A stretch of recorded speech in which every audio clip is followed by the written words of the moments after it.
No final da década de 1960, Roberto Carlos vivia um de seus melhores momentos na carreira. Ainda que o programa Jovem Guarda, exibido pela TV Record, já não tivesse o mesmo prestígio e audiência de seus anos iniciais, se encaminhando para o encerramento das atividades, o cantor e compositor capixaba ainda era um dos rostos mais conhecidos e queridos do Brasil. E isso ficou ainda mais evidente quando, em 1968, estrelou o filme Roberto Carlos em Ritmo de Aventura, sendo uma das principais bilheterias do cinema brasileiro naquele ano e uma das trilhas sonoras mais vendidas do período, revelando preciosidades como Eu Sou Terrível e Como é Grande o Meu Amor por Você. O sucesso de Roberto Carlos era tamanho que no mesmo ano viajou até o Festival de Sanremo na Itália, onde defendeu a música Canzone per te, de Sérgio Endrigo e Sérgio Bardotti, sagrando-se campeão da edição e fazendo da faixa uma das mais ouvidas na Itália naquela época. Por conta desse enorme sucesso, gravadoras e emissoras de TV concorrentes tentavam emplacar suas próprias versões de Roberto Carlos, como também capixaba Paulo Sérgio, dono de um time de voz muito similar ao do conterrâneo. A resposta de Roberto Carlos para isso? Um álbum lançado em dezembro de 1968 que mais uma vez mudaria as regras do jogo e abriria a passagem para uma nova fase na carreira do artista. Afinal, Roberto Carlos era agora o inimitável. Renan Guerra, ser brasileiro e não conhecer Roberto Carlos é uma dessas tarefas quase impossíveis aí, mas eu quero saber como que foi o seu primeiro contato com o rei, se você aprecia ou não gosta, como que é a sua relação com a história do Roberto Carlos aí? Eu fiquei pensando e eu não lembrei um momento específico em que eu me conectei com o Roberto Carlos. Tinha essa coisa de ter o especial da Globo e ter a coisa toda do Natal e tal, mas não era uma coisa que eu assistia muito e eu acho que durante muito tempo eu também neguei essa figura do Roberto Carlos, porque a gente cresceu nos anos 2000, então você fica com essa sensação desse Roberto Carlos da TV, né? Eu acho que deve ter sido na época da faculdade, ali quando eu tava pesquisando MPB e todas essas coisas, e a partir da Gal Costa, do Caetano, da Bethânia, que eu devo ter entrado nele. Mas eu não achei um momento específico. Só que aí eu fui para esse universo dos anos 70 e dos anos 60, que eu acho que é o universo onde a gente tem coisas mais interessantes e diferentes dessa figura que eu tinha no meu imaginário a partir da TV, né? Sim, concordo muito com você. Eu acho que partilho do mesmo sentimento. Era muito brega você pensar em gostar de Roberto Carlos, Sim. assim, era coisa de vó, era coisa de mãe, assim, e a gente pegou ele numa fase muito brega, que é ali no final da década de 1990, quando morre a esposa dele, e aí ele tem todo o lance religioso, e era Jesus Cristo Sim. pra lá, Jesus Cristo pra cá, e era uma coisa assim, nossa, super exagerada, e teve, tipo, toda uma cobertura midiática em cima disso, assim. Então, pra mim, era uma coisa super chata, mas eu lembro muito na faculdade também, assim. Eu lembro de começar a ouvir bastante Odair José, por conta de uma coletânea que saiu ali nos anos 2000 com artistas indie regravando Odair José. Aí eu fui pro Erasmo Carlos, e aí quando você chega no Erasmo, tipo, invariavelmente ele te puxa pra conhecer Roberto também. E aí você começa a pegar nesse finalzinho dos anos 60 e começo da década de 70 e você começa a pensar, cara, são coisas muito boas. Você ouve detalhes, você começa a entender por que Detalhes é uma música que faz tanto sucesso. Eu acho que tem um tempo de amadurecimento ali até você se encantar de fato pela obra dele, né? Sim, eu acho que tem essa perspectiva de você descobrir a grandiosidade das coisas que ele produziu e da qualidade daquelas coisas. Porque a gente, às vezes, não entende o quanto ele é grandioso nesse imaginário popular mesmo, né? Porque tinha uma coisa de ser da TV, mas de ter essa coisa de fazer filmes, de lançar discos com super produções. Tinha todo um imagético, uma coisa que você vai descobrindo que é outra coisa completamente diferente desse Roberto do especial da Globo, né? Ele é meio que uma coisa muito parecida com Elvis Presley, né? De ser meio que um pioneiro dentro de um movimento ali, de ter essas interconexões com diferentes artes do cinema, tinha fotonovela de Roberto Carlos, tinha tudo. E é muito curioso ver o impacto dele, assim, na América Latina de maneira geral. Se você abre o Spotify hoje, você vai ver que Roberto Carlos, ele tem... algumas das canções mais tocadas dele são músicas em versões espanholas. Então, ele não é só um sucesso aqui, ele é um sucesso em diferentes países do mundo todo. Acabei de falar de Sanremo na Itália, então ele é um artista de um alcance global absurdo, ele é o maior vendedor de discos do Brasil até hoje, assim, um dos grandes arrecadadores ali, e querendo ou não, também as músicas deles invariavelmente acabavam sendo regravadas por outros artistas. Todo mundo em algum momento da carreira acaba regravando alguma canção dele. Eu sei que você gosta bastante, por exemplo, do disco da Maria Bethânia regravando as canções dele, né? Sim, eu acho que o disco da Bethânia é uma coisa que me conectou muito com o universo dele, mas também a Gal Costa, porque ela gravava as coisas que eram mais roqueiras, digamos assim, dele. Então a Gal primeiro me apresenta o Roberto, um outro Roberto, e depois a Bethânia me coloca dentro de todas as coisas que às vezes eu achava brega. Porque a Gal me coloca em algumas coisas que eu vou e eu frequento, digamos assim. E a Bethânia depois me leva fundo pro Roberto Carlos, né? Boa. Bom, mas hoje a gente está aqui para falar sobre um álbum que fez essa transição do Roberto Carlos à Jovem Guarda para um artista maduro e que futuramente seria alçado ao posto de rei. O final da década de 1960 foi muito produtivo e bem sucedido para o Roberto Carlos. Além do sucesso na música, o artista estrelava um dos programas de maior audiência do período, que era o Jovem Guarda. E o que era o Jovem Guarda, Renan? Era esse programa meio adolescente, jovens adultos, digamos assim, porque nessa fase pós-anos 50 a gente começa oficialmente a pensar nessa perspectiva de jovens adultos, de adolescentes. Porque antes não tinha esse universo, né? E ali eles apresentavam essas tendências que eram tanto de moda, de música, de todas as coisas que pautavam esse universo jovem. E aí eles apresentavam suas canções, então tinha todo essa formatação, digamos assim. E é interessante porque, como você falou, dura um bom tempo, então de algum modo eles também estão envelhecendo. Em algum momento eles não são mais adolescentes, né? Sim. E apesar desse sucesso todo, em 1967 a audiência já havia baixado muito, levando o artista a se desligar do programa em janeiro de 1968. Na verdade, o Roberto já havia se ligado que os rumos da música naquela época eram outros, tanto que em sua passagem pelo 4º Festival da Música Popular Brasileira, ele decide interpretar a canção Madrasta, de Beto Huskel e Renato Teixeira, indicando a busca por uma sonoridade mais romântica, mais contemplativa, menos voltado a esse pop rock à la Beatles, que era bem característico ainda do período da Jovem Guarda.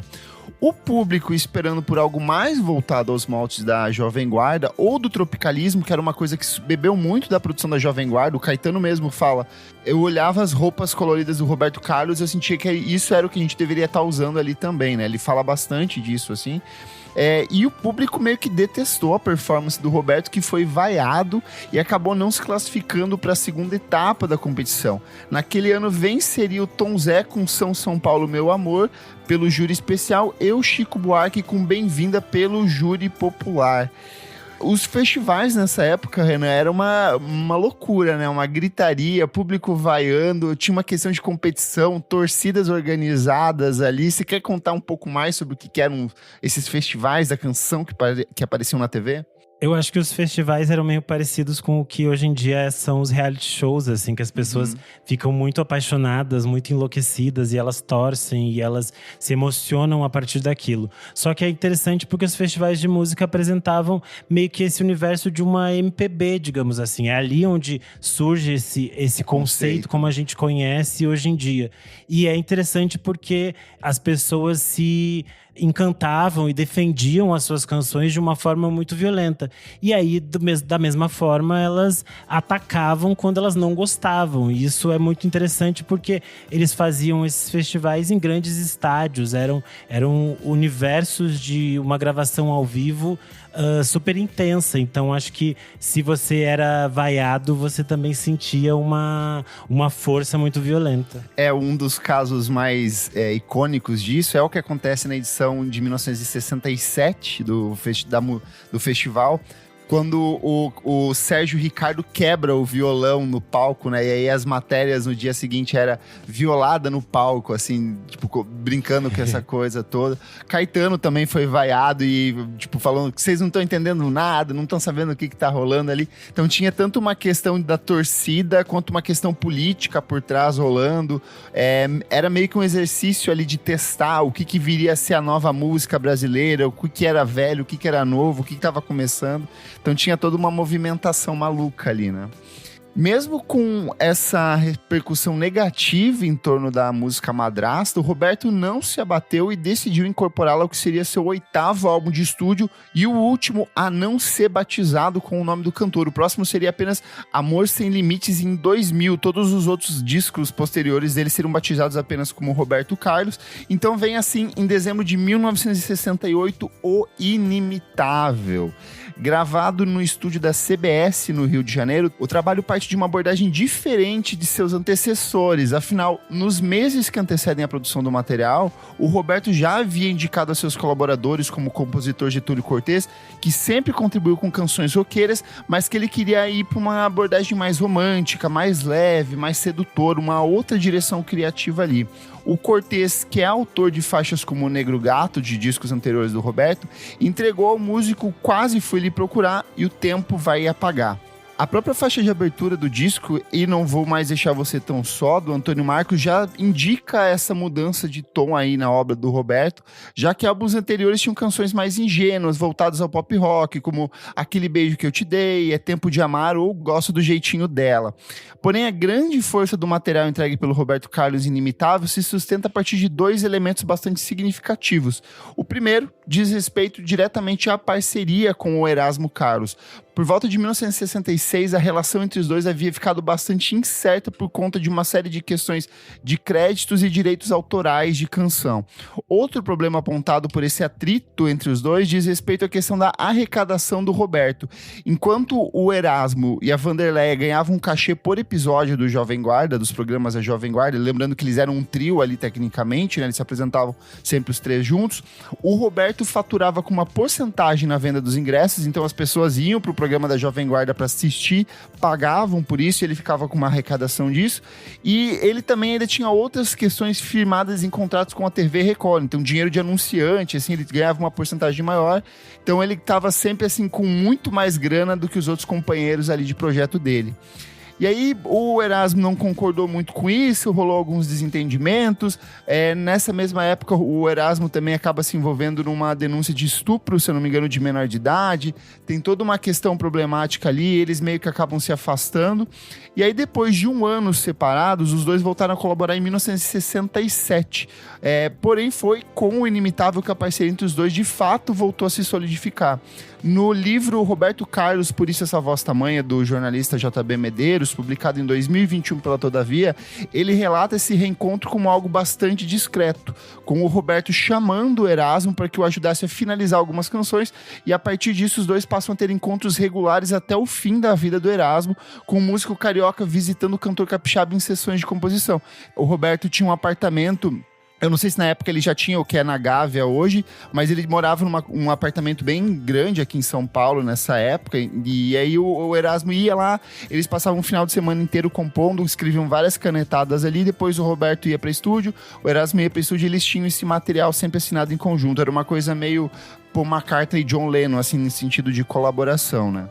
E vem justamente desse encontro entre os dois algumas das canções mais importantes da carreira do Roberto Carlos e que fazem parte do Inimitável, que é o caso de Eu Te Amo, Te Amo, Te Amo e As Canções Que Você Fez Pra Mim.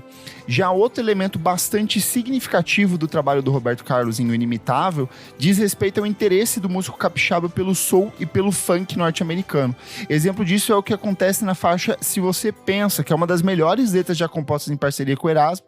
A faixa destaca o uso dos metais faz e leva o trabalho para outras direções, antecipando em alguns anos aquilo que seria popularizado pelo próprio Tim Maia, que também era parceiro ali do Roberto Carlos, no início da década de 70. Até hoje, assim, tem essa questão da rivalidade entre os dois, que às vezes é muito mais uma questão do público do que necessariamente do Tim e do Roberto. O Tim tinha uma inveja muito grande do Roberto, porque quando o Tim começa a se apresentar, o Roberto já estava com a carreira consolidada, então tinha essa disparidade muito grande ali, mas no fim das duas eram dois grandes artistas, dois artistas fantásticos e que tinham esse olhar para a música negra norte-americana. O Tim, porque viveu de fato nos Estados Unidos, passou um tempo lá, foi preso, cometeu crimes e tudo, assalto de a mão armada, fugindo de carro, e o Roberto porque passou a visitar os Estados Unidos com maior frequência ali por conta da fama dele e buscava muito apontar os ouvidos porque estava acontecendo na cena norte-americana. Tanto que vários discos dele são gravados nos Estados Unidos, né? Em estúdios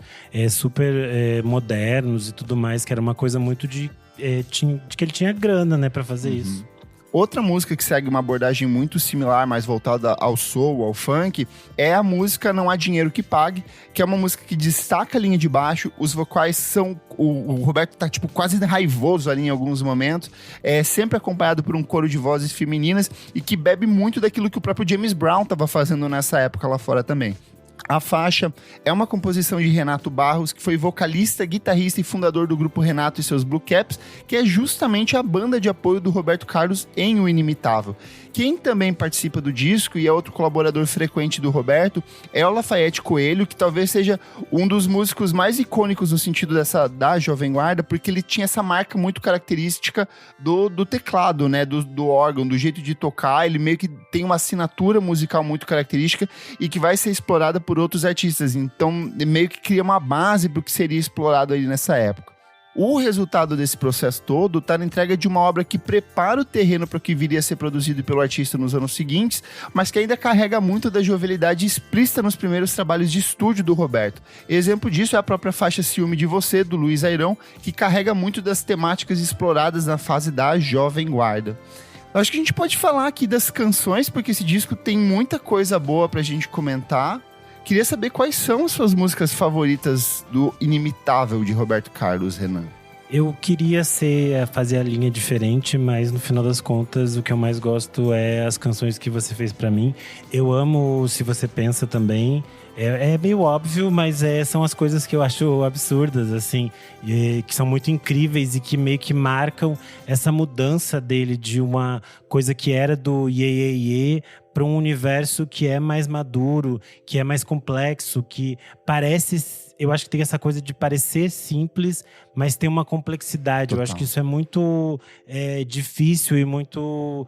meio complexo mesmo de se fazer, assim. Uma coisa que soa simples, soa popular, soa interessante, fácil e pop, mas que tem essas nuances, essa complexidade, essa poesia. Sim, concordo muito com você. São canções que têm esse fundo pop, esse acabamento pop ali, que é bem característico do final dos anos 60, mas que são extremamente complexas. A Madrasta, por exemplo, é uma música super densa, com várias camadas, várias questões ali meio que aprofundando nela. Eu voto com você, eu acho as canções que você fez pra mim talvez uma das melhores, se não a melhor do Roberto Carlos, assim, eu acho que é uma das mais icônicas da carreira dele. Mas eu gosto muito também de Quase Fui Lhe Procurar, que é do Gertúlio Cortez. Eu acho linda, ela tem uma levada um pouco mais leve ali. Isso é uma coisa bem interessante desse disco, que ao mesmo tempo que ele vai para umas coisas bem soul, bem funk ali, com Não Há Dinheiro Que Pague, com Se Você Pensa, ele tem elementos de bossa nova ainda, lembrando que o Roberto começa a carreira imitando o João Gilberto, o jeito de cantar do João Gilberto, o jeito de tocar violão e tudo, se vestia do mesmo jeito com terninho e tudo, mas ele é um disco que vai para campos muito distintos, tem rock, tem pop, tem essa coisa da música romântica rolando o tempo todo ali. Eu acho que é um disco bem diverso e com canções que até hoje continuam a ser tocadas nas apresentações ao vivo dele, né? Nos cruzeiros do Roberto Carlos.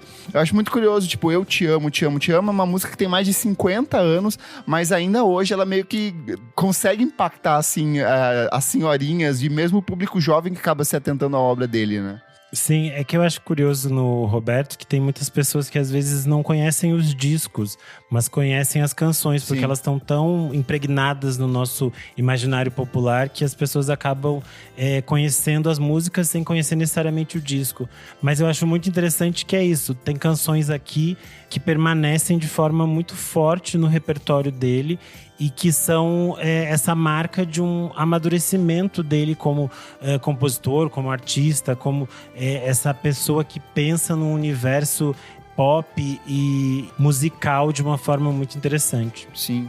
E aí é quase uma resposta, assim, pra galera que vinha tentando copiar ele, e aqui ele se divide pra muitos caminhos, assim, tipo, quero ver vocês copiarem de todas as formas o que eu posso fazer aqui dentro desse disco.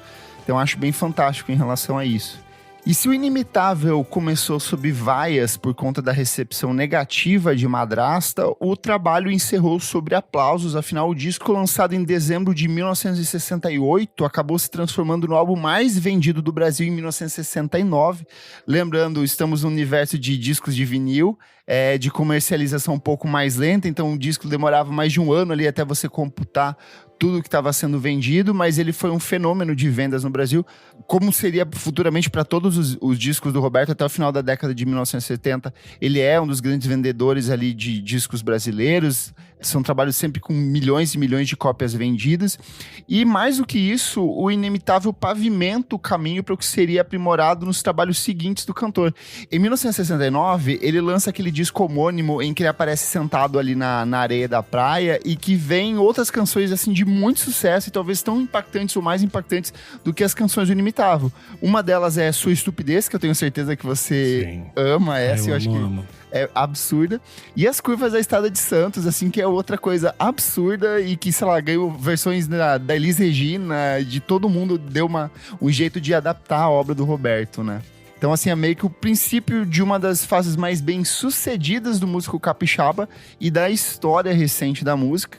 Mas eu acho que a gente também podia aproveitar aqui, comentar a questão da complexidade que gira em torno da obra do Roberto no sentido político, né, dessa época. Lembrando que ele, diferente de outros artistas que estavam em exílio, que tinham que lidar com a ditadura, o Roberto meio que foi abraçado ali pela ditadura, ele fazia a pinta de bom moço, foi condecorado pelos militares. Tem gente que até hoje tem ranço dele por isso, mas ao mesmo tempo, uma das pessoas mais perseguidas pelo regime ditatorial, que era o Caetano Veloso, tem uma relação de amizade absurda com ele até hoje, assim. Ele é um personagem muito complexo, né? Sim, ele é essa figura esquisita nesse universo, porque ele era o grande artista pop do Brasil, assim. Ele era bem quisto por essas perspectivas militares. Tanto que o Roberto Carlos, em Ritmo de Aventura, tem toda uma mensagem meio militarista, de tipo, meio que se aliste, uma coisa assim. É uma história meio absurda, o roteiro é meio maluco, mas no final acaba numa coisa meio assim, tipo, umas pessoas meio nos tanques de guerra, é meio maluco. E é interessante, é por isso que ele era essa figura que tinha essas inter-relações com o regime. Existem várias questões nesse universo de, por exemplo, comparar ele com outros artistas que foram destruídos, digamos assim, pelo regime ditatorial, enquanto ele era essa figura que era celebrada, né? E aí eu acho que cria-se uma coisa que até hoje a gente não entende direito, porque a gente não sabe ao todo quais eram essas relações dele com o regime, né? Sim. Um exemplo muito claro disso é o Simonal, né? Que era um cantor de grande sucesso, era o artista preto mais bem conceituado da época ali, com programas de TV, tinha um impacto cultural também muito grande, mas vazou-se a informação de que ele havia denunciado pessoas ao regime ali numa tentativa de escapar, de não ser perseguido também. E, diferente do Roberto, a carreira dele acabou, assim, ele foi totalmente ostracizado. Sim. Ali, ele foi apagado praticamente de uma boa parte da história pelos próprios artistas, enquanto o Roberto continuou aí criando laços com artistas mil, né? Eu acho que tem uma coisa dele ser talvez um pouco mais discreto nesse sentido. Ele ia lá, aceitava a condecoração, mas ele também nunca se manifestava politicamente, ele nunca foi uma voz política de maneira geral, né? Sim, eu acho que ele sabia circular sem se afiliar a nenhuma dessas coisas. Então, ele conseguiu meio que ir caminhando nesse universo sem estar necessariamente conectado com o regime, mas também não estava conectado com movimentos políticos de outra forma. Então, ele ficava ali sempre nessa coisa meio, não tô metido com nada. Sim. Eu já li 2 biografias dele. Eu li a censurada e a que saiu depois ali do JB. E nas 2 biografias fica muito claro o quanto o Roberto Carlos ele é um homem de negócios. Mais do que um músico, Sim. Ele sempre foi um cara que investiu muito na carreira, assim. Tanto que ele tinha toda a banda, os amigos dele, tipo o Erasmo Carlos, o Tim Maia, o Jorge Ben, era tudo da mesma galera ali. Ele meio que fazia o meio de campo para eles irem tocar em alguns lugares. O Erasmo, por exemplo, durante muitos anos, ele, antes de ser cantor, ele era meio que um guarda-costa do Roberto ali, ele era meio que um ajudante, um faz-tudo. Então ele tinha essa visão empresarial muito mais forte do que a questão musical, e ele soube jogar com isso. Ele falou, olha, não vou me meter nisso aqui, vou tentar meu jeito de ganhar dinheiro, né? Ele veio ali de uma origem bem humilde, ele sempre foi muito apoiado pela mãe dele o tempo todo. A mãe dele foi a grande incentivadora dele a começar a carreira musical, e ele foi seguindo a partir disso, assim. Mas para além dessas questões todas, eu acho que o Inimitável é um desses discos onde fica muito claro o talento artístico dele, a capacidade de seleção, de montagem de repertório, de entender o que estava rolando na música internacional e trazer isso para dentro de estúdio. E vira e mexe, é um artista que, sei lá, todo ano tem pelo menos um artista indie ou um artista grande que regrava Roberto Carlos de um jeito diferente, mas preservando muito dessa essência dele. Eu acho que mostra um pouco da força criativa dele também, né? É aquilo que eu falei, que eu acho que ele tem esse talento de fazer coisas que tem uma complexidade, mas que consegue ter um resultado final que é acessível, que é popular, que é compreensível pelas pessoas e que toca as pessoas de diferentes maneiras, né? Eu acho que por isso que essas canções permanecem ainda tão impactantes e no repertório dele e no imaginário popular, né? Que eu acho que é o mais simbólico, porque às vezes as pessoas dizem, eu não gosto do Roberto, mas no final das contas elas gostam de muitas músicas dele porque elas estão em outros lugares. Perfeito. Só pra indicar aqui, além do o Inimitável, eu gosto bastante do álbum de 1971, que é aquele da capa, que é uma ilustração do rosto dele ali. É o meu preferido. É maravilhoso. Eu gosto muito do de 73, que é o mais psicodélico ali, tem a Cigana, tem outras canções bem interessantes. E eu gosto muito também de um de 77, que é um que ele tá com uma capa meio vermelha ali, porque tem Cavalgada, que é uma das minhas músicas favoritas sobre sexo de todos os tempos. Eu amo essa música. Ele é muito cachorro nessa, então dá uma procurada aí nesses discos. E também ali a fase da Jovem Guarda, o próprio Roberto Carlos de 66, Em Ritmo de Aventura, também é um disco excelente, tem várias canções muito boas. Mas o Inimitável, pra mim, assim, segue como um dos meus favoritos aqui dele. O Clássicos VFSM é um projeto paralelo do podcast Vamos Falar Sobre Música. Apoie a gente em apoia.se/podcast VFSM. Por apenas R$5 por mês você tem acesso a esse e outros programas lançados com muita antecedência. Não esquece de seguir a gente nas nossas redes sociais, @podcast VFSM em tudo. Eu sou @KleberFac em todas as redes sociais e você também pode acompanhar o meu trabalho no meu site, musicainstantanea.com.br. Eu sou _Renan Guerra em todas as redes e é isso. Muito obrigado pela sua audiência e até a próxima. Tchau, tchau. Tchau, tchau.